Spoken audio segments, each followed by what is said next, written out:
Well, a ski racing club west of Ottawa is without a home hill after a dispute with the owner of Calabogie Peaks. The sudden split has left families out thousands of dollars and athletes scrambling for a place to train. The Calabogie Ski Racing Club was using the slopes at Calabogie, but they've been forced to relocate to other hills, including Vorlage, a nearly 2-hour drive away. CTV's Katelyn Wilson joins us live now with the details on this. Katelyn.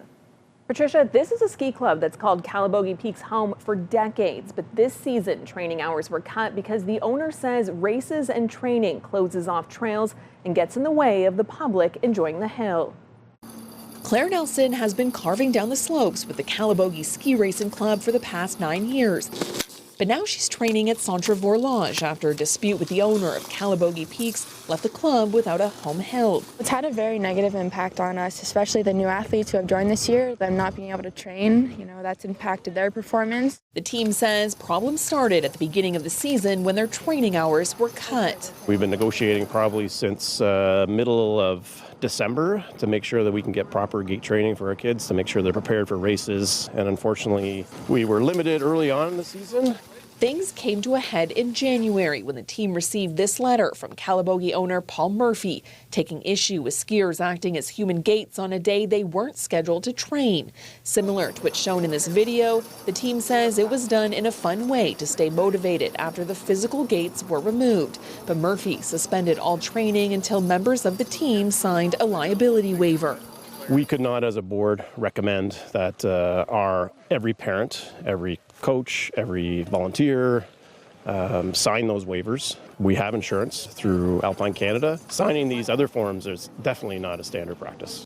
Murphy declined an on-camera interview, but in a statement says this winter the Calabogie Racing Club were involved in activities that did not adhere to certain safety procedures, which created risks for public safety.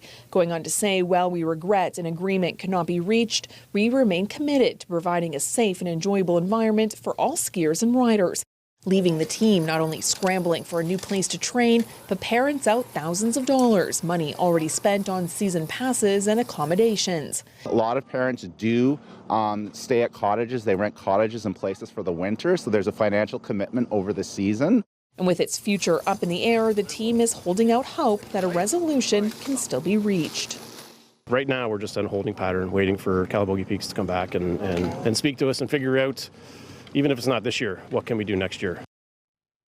And sources tell CTV News the training exercise is authorized by Alpine Canada, the sport's national governing body. In an email, Murphy tells CTV News his insurers don't cover this particular training exercise. Right now, the team is training out of Vorlage, hoping to get back to Calabogie in the future. Patricia? All right, CTV's Katelyn Wilson live for us tonight. Thank you. And we have extended coverage of that dispute involving the Calabogie Ski Racing Club and the owner of Calabogie Peaks. There are more stories online at ctvnewsottawa.ca.